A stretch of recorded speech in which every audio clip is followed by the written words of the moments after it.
Hello नमस्कार Aditya study orbit में आप सभी का स्वागत है। और आज हम पढ़ने वाले हैं क्लास 10 चैप्टर ट्रिग्नोमेट्री त्रिकोणमिति। ठीक है। इसमें हम जो बातें करेंगे वो राइट एंगल पर बातें करेंगे, ट्रायंगल से रिलेटेड है। क्योंकि ट्रिग्नोमेट्री को अगर आप जोड़कर देखते हैं तो ट्राई का मतलब होता है थ्री। ये तीन ग्रीक वर्ड से मिलकर बना है गोल और फिर मेट्रोन। ट्राई का मतलब थ्री, गोल मतलब साइड्स और मेट्रोन का मतलब मेजर। ठीक। तो अगर आप देखिए थ्री साइड से कोई क्लोज्ड फिगर आप ड्रॉ करते हैं, कोई भी आप क्लोज्ड फिगर ड्रॉ करते हैं तो क्या मिलेगा आपको? एक ट्रायंगल मिलेगा।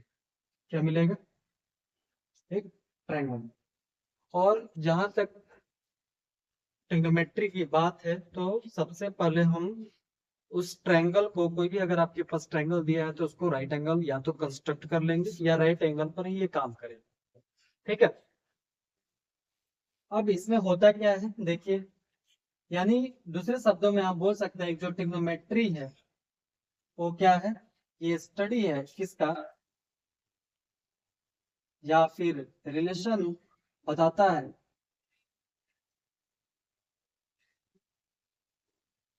साइड्स एंड एंगल्स के बीच। साइड्स और एंगल के बीच में ये रिलेशन आपको बताएगा। ठीक है। अब राइट एंगल ट्रायंगल के बारे में थोड़ा सा हम देख लेते हैं क्या होता है राइट एंगल ट्रायंगल। आप लोग जानते हो कि समकोण त्रिभुज में एक कोण जो होता है वो कितने डिग्री का होता है? 90 डिग्री का। कितने डिग्री का होता है? 90 डिग्री। यानी राइट एंगल ट्रायंगल को कैसे डिफाइन करते हैं? If and only if one angle is of 90 degree, दोनों का ये जो एंगल बी है वो कितना है? 90 डिग्री का है, तो उसको समकोण त्रिभुज बोलते हैं। इसके अलावा जो ये दो एंगल देख रहे हैं इन दोनों का सम जो मिलेगा वो कितना मिल जाएगा? 90 डिग्री। क्यों? क्योंकि आप जानते हो कि ये तीनों कितना होगा? 180 होगा। एक 90 पहले से है तो 180 माइनस 90 कितना होगा? 90। यानी ये दोनों का सम कितना होगा? 90 होगा। ये दोनों अगर बराबर होंगे तब ये 45 45 का होगा, वरना ये दोनों का सम कितना होगा? 90 होगा। तो यहाँ से एक चीज सीखने वाला है कि एंगल को हम थीटा से रिप्रेजेंट करते हैं। अगर एंगल ए को हमने थीटा माना, एंगल ए को हमने थीटा माना, तो एंगल सी जो हमारा मिलेगा वो क्या मिलेगा? Angle C equal to 90 degree minus theta. ये वाला जो एंगल मिलेगा वो 90 माइनस थीटा। ठीक है। इसमें एक बहुत ही प्रसिद्ध थ्योरम है पीजीपी, जिसको पाइथागोरस थ्योरम, पाइथागोरस प्रमेय बोलते हैं। जो बड़ी सबसे साइड होती है उसको अपन कर्ण बोलते हैं। ये हाइपोटेनस, इंग्लिश में एच लिखते हैं अपन। ठीक है। और अभी के लिए ये परपेंडिकुलर मैं मान लेता हूँ 90 माइनस थीटा के लिए, और ये आपका बेस हो जाएगा। ठीक है। तो यहाँ से आप लोग जानते हो कि हाइपोटेनस का स्क्वायर जो होता है अदर टू साइड्स के स्क्वायर के सम के इक्वल।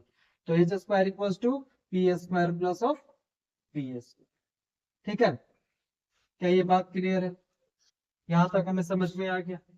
क्योंकि ये वाली थ्योरम हमेशा आपको यूज करनी है, इसलिए मैंने लिख दिया कि जो कर्ण का स्क्वायर होगा वो लंब स्क्वायर प्लस आधार स्क्वायर होगा। अब इसका थोड़ा सा और आगे अपन चर्चा कर लेते हैं। यहाँ पर जब मैं परपेंडिकुलर और बेस लिख रहा था तो उस समय मैंने आप लोगों को बताया कि परपेंडिकुलर और बेस चेंज हो सकता है। फिलहाल के लिए मैं एबी को परपेंडिकुलर मान लिया था और बीसी को बेस मान लिया। तो यहाँ पे चूज करना होता है कि कौन परपेंडिकुलर होगा कौन बेस होगा। इसके लिए देखिए हैशटैग लगाता हूं मैं, हाउ टू चूज परपेंडिकुलर और बेस। परपेंडिकुलर और बेस कैसे चूज करना है? तो कैसे चूज करना है आप देखिए। आपके पास कोई भी एक राइट एंगल ट्रायंगल है A B C, where angle B equals to 90 degree. और अगर आप एंगल सी पर, सी अगर आप निकाल रहे हैं, सी की वैल्यू कंसीडर कर रहे हैं, तो सी से आपको देखना है, इस सी पर आपको खड़े हो जाना है। जो सबसे बड़ी साइड है वो तो हाइपोटेनस है ही, करंट तो है ही। वो तो हाइपोटेनस है ही आपके पास, ठीक है, इसमें कोई दिक्कत नहीं, परपेंडिकुलर और बेस में दिक्कत है, तो सी पर खड़े हो जाना है। इसके अपोजिट जो साइड है वो क्या हो जाएगा, परपेंडिकुलर। इस एंगल के लिए अपोजिट जो साइड है, यानी सामने वाला जो भुजा है, वो क्या हो जाएगा, परपेंडिकुलर, यानी लंब हो जाएगा, परपेंडिकुलर कौन है, ए बी। और जिस पर आप खड़े हो वो क्या हो जाएगा, आपका बेस हो जाएगा, आधार हो जाएगा। क्या इतनी बात समझ में आई, ये दोनों बातें क्लियर है कि जिस पर खड़े हैं बीसी, तो बीसी आधार हो गया, और इसके सामने जो है ए बी, वो क्या हो जाएगा, परपेंडिकुलर हो जाएगा, किसके लिए, एंगल सी के लिए। अगर एंगल ए से आप मेजर कर रहे हो, एंगल ए से अगर आप मेजर कर रहे हैं इस एंगल से, तो एक के सामने कौन है, बीसी, तो ये बीसी क्या हो जाएगा, परपेंडिकुलर।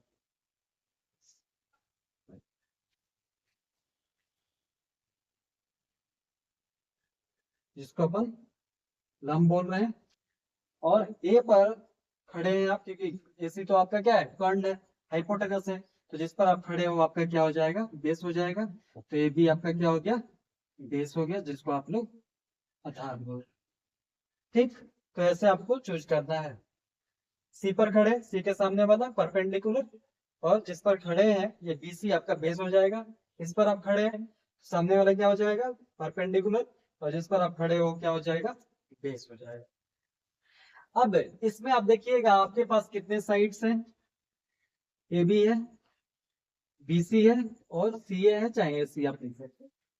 अगर इनका मैं रेशियो निकालू, यानी दो साइड्स को मैं कंपेयर करता हूं, तो मेरे पास कितने कंडीशन बन सकते हैं, कितने कंडीशन बन सकते हैं, देखें, हमारे पास ए बी है, बी सी है, सी ए। तो अगर मैं इनको कंपेयर करता हूं तो मेरे पास क्या क्या बनेगा, एक तो बन गया ए बी अपॉन ए सी, इसको सी की जगह ए सी लिख देता हूं, थोड़ा अच्छा दिखेगा। और क्या बन सकता है, बी सी अपॉन ए सी, और क्या बन सकता है, A B upon B C, ठीक। इसको इससे कंपेयर किया, इसको इससे कंपेयर किया, इन दोनों को कंपेयर कर दिया। अच्छा ये तो हमारा ठीक है, इसको उल्टा भी तो कर सकते हैं अपन, तो क्या कर सकते हैं, एसी को एक से कंपेयर कर दिया, एसी को बीसी से कंपेयर कर दिया, और फिर बीसी को एबी से कंपेयर कर दिया, ठीक है। तो 6 कंडीशन आपके पास, इसके अलावा कोई कंडीशन नहीं मिले। इसी रेशियो को अगर मैं सी को थीटा मान लूं, ये एंगल को थीटा मान लूं, तो इसी रेशियो को अपन बोलते हैं ए बी, यानी परपेंडिकुलर इस थीटा के लिए, ये परपेंडिकुलर हो गया और ये क्या हो गया, बेस हो गया, तो इसको बोलते हैं साइन थीटा। क्या बोलते हैं, साइन थीटा, यानी परपेंडिकुलर अपॉन बेस, क्या, परपेंडिकुलर अपॉन बेस, ठीक है। या इसको मैं ऐसा लिख देता हूँ, थोड़ा समझने में और आसानी होगी, कि सर इसको ऐसा लिख दो आप, इसको P मान लें थीटा के लिए, इस एंगल के लिए, ये आपका B हो गया और ये आपका H है, ठीक है। तो P B H समझना बहुत आसान हो जाएगा। तो आपके पास क्या क्या कंडीशन बना, P by H, B by H, और P बाई B। इसका उल्टा कर दीजिए आप, H by P, H by B, small b का यूज कर लेते हैं, और B बाई C, ठीक है। यहां तक बातें समझ में आ गई। तो परपेंडिकुलर और हाइपोटेनस को अपन बोलते हैं, इस रेशियो को बोलते हैं साइन थीटा, इस रेशियो क्या बोलते हैं, साइन थीटा। यानी साइन थीटा आपसे कोई पूछे तो आप बताएंगे it is the ratio of perpendicular to hypotenuse in a right angle triangle. एक राइट एंगल ट्रायंगल में परपेंडिकुलर और हाइपोटेनस का रेशियो होता है, यानी लंब बटा धार जो होता है उसका अनुपात साइन थीटा होता है। क्या होता है, साइन थीटा।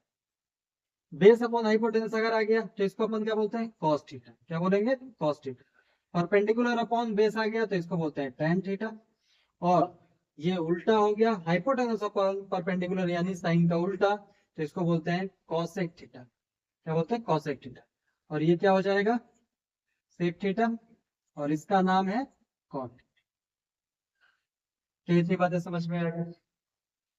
यानी परपेंडिकुलर और हाइपोटेनस, यहाँ से बहुत लोग पंडित बद्री प्रसाद हरि हरि बोले, ऐसे भी लोग याद करते हैं, लेकिन मेरा कहना है कि आप डायरेक्ट याद रखिए कि perpendicular upon hypotenuse sine theta होता है, base upon hypotenuse cos theta होता है, perpendicular upon base tan theta होता है। और जब आप रेसिप्रोकल करते हैं, यानी हाइपोटेनस अपॉन परपेंडिकुलर, तो साइन का रेसिप्रोकल कॉसेक थीटा हो गया। हाइपोटेनस अपॉन बेस, तो इसका इस रेशियो को अपन सेक थीटा बोलते हैं। और बेस अपॉन परपेंडिकुलर हो गया तो इसको अपन क्या बोलते हैं, कॉट थीटा बोलते हैं। ठीक है। उसी तरह इस थीटा के लिए आप देखिए ए बी बाई ए सी, तो ए बी इसके लिए परपेंडिकुलर था, और ये ए सी हाइपोटेनस, इसलिए sine theta. BC, BC by A C base upon hypotenuse, तो ये क्या हो जाएगा, cos theta. A B upon BC, A B upon BC, ये क्या हो जाएगा, टेन थीटा, क्योंकि परपेंडिकुलर है। ये आपका क्या हो जाएगा, बेस हो जाएगा। अब यही चीज उल्टा है, एसी ऊपर है, ए बी आपका परपेंडिकुलर नीचे है, तो इसको अपन क्या लिखेंगे, कोसेक थीटा। और ये आप देखोगे तो इसका सेक थीटा मिलेगा, और ये मिल गया आपको कॉट थीटा। इतनी बातें क्लियर है। तो यहाँ पर हमने देखा कि sine theta, cos theta, tan, cosec, sec, cot क्या होता है। यहाँ से हमें समझ में आ गया, आखिर ये सिर्फ सिक्स रेशियो ही क्यों होते हैं, ये भी हमें समझ में आ गया। ठीक, चलिए थोड़ा बहुत आगे अपन बढ़ते हैं। अब यहाँ पे आप देखिए, हमने ये चीज सीख लिया, ये साइन थीटा का पूरा नाम जो है वो क्या है, साइन थीटा, इसका है साइन ऑफ एंगल, पूरा नाम। कॉस थीटा को कोसाइन ऑफ एंगल, पूरा नाम लिखते हैं इसका। टैन थीटा को टेंजेंट ऑफ एंगल। फिर कोसेक